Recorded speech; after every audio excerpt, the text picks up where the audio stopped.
सांसद ने अधीर रंजन चौधरी के बयान पर तंज कसा है। उन्होंने कहा कि कांग्रेस मुक्त भारत करने के लिए अधीर रंजन काफी है। सुनिए उन्होंने क्या कुछ कहा। वो तो ठीक है, लेकिन इतने बड़े नेता, कई बार का एमपी एमएलए हैं, पार्टी को लीड करते हैं फ्लोर में। इस व्यक्ति एक बार नहीं, प्रधानमंत्री के बारे में, हमारे मंत्री अनुराग ठाकुर के बारे में और किस किस के बारे में कितना कितना घटिया शब्द प्रयोग किया। और ये तो अति हो गया है। महामहिम राष्ट्रपति है, आपको पसंद हो नहीं हो, उनके नेता लोग उनके बारे में क्या क्या शब्द प्रयोग करते।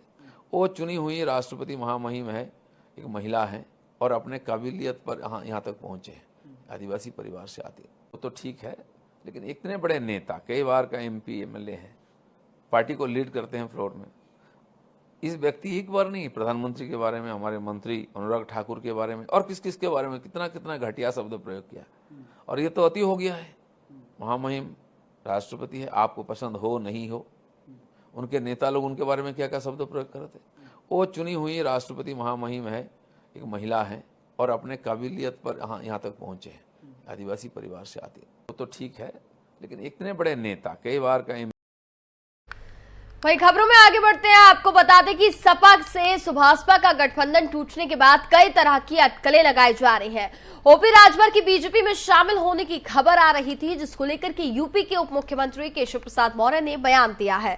उन्होंने कहा कि ओपी राजभर ने बीजेपी में किसी से बात नहीं की है। एक बड़ा बयान केशव प्रसाद मौर्य ने दिया। हर समय चुनावी मोड़ में नहीं रहते, अभी अनेक अभियान है पार्टी के, लेकिन 2022 के चुनाव के बाद, विधानसभा जीतने के बाद हम लोग विधान परिषद का चुनाव लड़े हैं और जीते हैं। विधान परिषद चुनाव के बाद उपचुनाव हुआ है आजमगढ़ और रामपुर का, उसे भी हम लोगों ने जीता है। अब इसके बाद अभी नगरीय निकाय के चुनाव होंगे, हमें पूरा विश्वास है जनता का आशीर्वाद फिर मिलेगा। और इसके पश्चात फिर लोकसभा का चुनाव है और मुझे पूरा विश्वास है कि हम उत्तर प्रदेश में 75+ में रहेंगे। और जो चित्रकूट का प्रशिक्षण का कार्यक्रम है, हर समय चुनावी मोड़ में नहीं रहते, अभी अनेक अभियान है। शिवसेना के मुखपत्र सामना में संसद में कई सदस्यों के निलंबन का जोरदार विरोध किया गया। इस घटना को लोकतंत्र की हत्या करार दिया गया। सामना में इस बार तीखी टिप्पणी करते हुए लिखा गया है कि लोकसभा और राज्यसभा हमारे लोकतंत्र के सर्वोच्च सभागृह हैं। जनमत के आधार पर निर्वाचित हुए जनप्रतिनिधि इन दोनों सभागृहों में जनता से जुड़े और देश हित से जुड़ी समस्याओं के समाधान को हल करने के अपने कर्तव्य को निभाते हैं। ऐसे मामलों में सत्तारूढ़ पार्टी शब्द व क्रिया से उत्तर दे, ऐसी ही अपेक्षा की जाती है। लेकिन बीते 7-8 वर्षों से संसद में सत्ताधारियों द्वारा अलग अलग तरीके से विरोधियों की आवाज को दबाने का प्रयास किया जा रहा है। विपक्षी सांसदों का सामुदायिक निलंबन उसी प्रयास का एक हिस्सा है।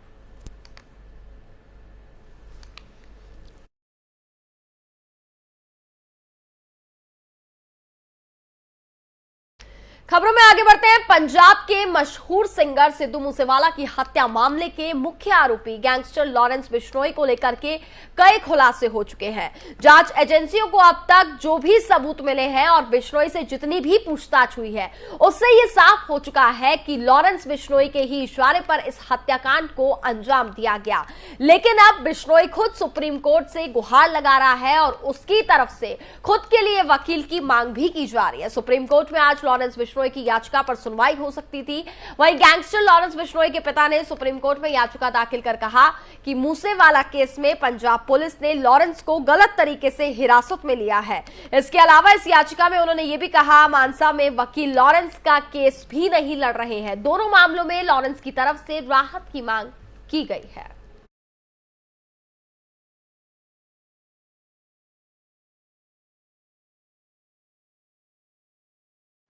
एयरलाइन कंपनी इंडिगो का एक विमान अचानक रनवे से फिसलकर किनारे चला गया, जिसके बाद अगर बात की जाए तो किसी तरह पायलट ने उसे रोका और यात्रियों को उतारा। ये फ्लाइट असम के जोरहाट से कोलकाता के लिए उड़ान भरने वाली थी, लेकिन टेक ऑफ से पहले ही ये घटना हो गई।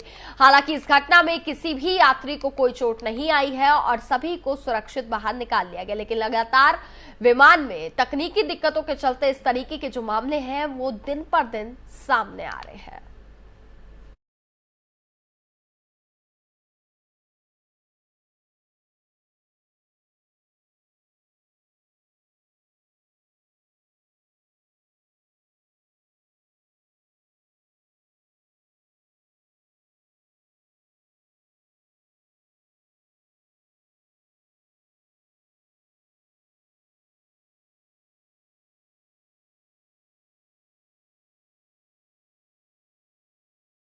राजस्थान में एक बड़ा हादसा हुआ है। वहां बाड़मेर में एक MiG-21 एयरक्राफ्ट क्रैश हो गया है। मिग में सवार दोनों पायलट शहीद हो गए हैं। हादसा इतना भयानक था कि मिग का मलबा आधे किलोमीटर दूर तक बिखरा हुआ नजर आया। ये क्रैश बाड़मेर के वायतू थाना क्षेत्र के भीमड़ा गांव में हुआ है, जहां हादसे से पहले MiG-21 भीमड़ा गांव के आसपास उड़ान भर रहा था। फिलहाल क्रैश की वजह पता अभी तक नहीं चल पाई है। एयरपोर्ट ने इसकी जानकारी देते हुए ट्वीट भी किए हैं।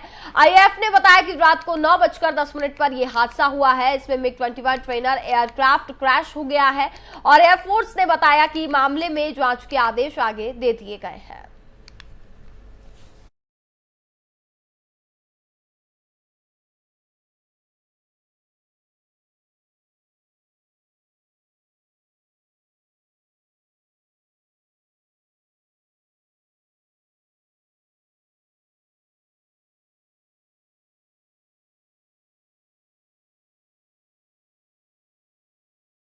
के कई हिस्सों में भारी बारिश और बाढ़ से तबाही का आलम बना हुआ है।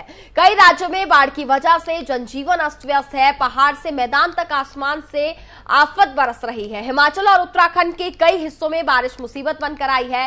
हिमाचल, पंजाब और हरियाणा में भारी बारिश का अलर्ट जारी किया गया है। जम्मू कश्मीर के कई इलाके जोरदार बारिश के बाद पानी में तैरने लगे, जिससे वहां के लोगों को काफी दिक्कतों का सामना करना पड़ रहा है। जम्मू कश्मीर के अखनूर में चिनाब नदी सब कुछ लील लेने को बेताब दिखी है। ऐसा नजर आया कि खतरे के निशाने पर बह रही ये नदी आसपास के इलाकों को डुबो देगी। मंदिर में दरिया का पानी घुस गया। जम्मू के दूसरे इलाके में भी भारी बारिश के आगे सब कुछ बेबस नजर आया। जम्मू के उदयवाला में भी भारी बारिश के बाद बाढ़ आ गई और जो जहां थे वहीं फंस गए।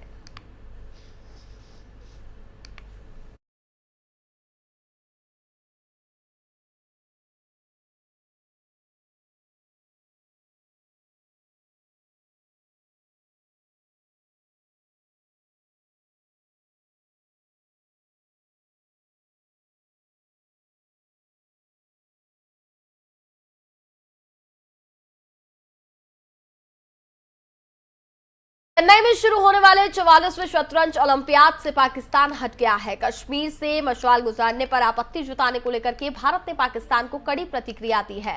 विदेश मंत्रालय के प्रवक्ता अरिंदम बागची ने कहा कि ये बहुत चौंकाने वाला है कि अपनी टीम को भारत भेजने के बाद अचानक पाकिस्तान ने 44वें शतरंज ओलंपियाड में भाग लेने का ऐलान किया है।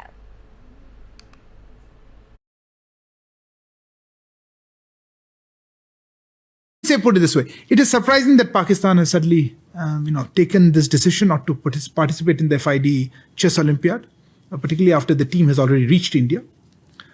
Insofar as their argument being given, the Union territories of Jammu and Kashmir and Ladakh, of course, have been, are, and will remain an integral part of India. It is highly unfortunate that Pakistan has politicized a prestigious international event by making such statements and withdrawing its participation after its team has already reached India. So I think that would capture what we want to see on that. My understanding is the team did reach or is reaching India. That's the understanding. But look, you have to check with the team. I was told that the team is actually here. But again, if they've withdrawn, so maybe they will, team will go back. But as I said, I think it's a politicized. Uttar Pradesh के मुख्यमंत्री योगी आदित्यनाथ के model की चर्चा भारत के दक्षिणी राज्य कर्नाटक में भी सुनाई दे रही है। खुद वहां के मुख्यमंत्री ने कहा कि जरूरत पड़ी तो सांप्रदायिक तत्वों से निपटने के लिए योगी मॉडल को लागू किया जाएगा। कर्नाटक के मुख्यमंत्री बसवराज बोम्मई ने आज उत्तर प्रदेश में बीजेपी के शासन का हवाला देते हुए कहा कि राज्य सरकार सांप्रदायिक तत्वों से निपटने के लिए यहां योगी मॉडल लागू किया जाएगा। बंगलुरु में एक कार्यक्रम के दौरान उन्होंने कहा कि उत्तर प्रदेश की स्थिति को देखते हुए योगी सही मुख्यमंत्री हैं। इसी प्रकार कर्नाटक में स्थिति से निपटने के लिए अलग तरीके हैं और उन सभी का इस्तेमाल भी किया जा रहा है। अगर स्थिति की मांग होगी तो कर्नाटक में भी सरकार के योगी मॉडल को अपनाया जाएगा। बेंगलुरु से करीब 350 किलोमीटर दूर दक्षिण कन्नड़ जिले के बेल्लारे में बीजेपी कार्यकर्ता प्रवीण नेतुर की बेरहमी से हत्या किए जाने के 2 दिन बाद ये बयान सामने आया।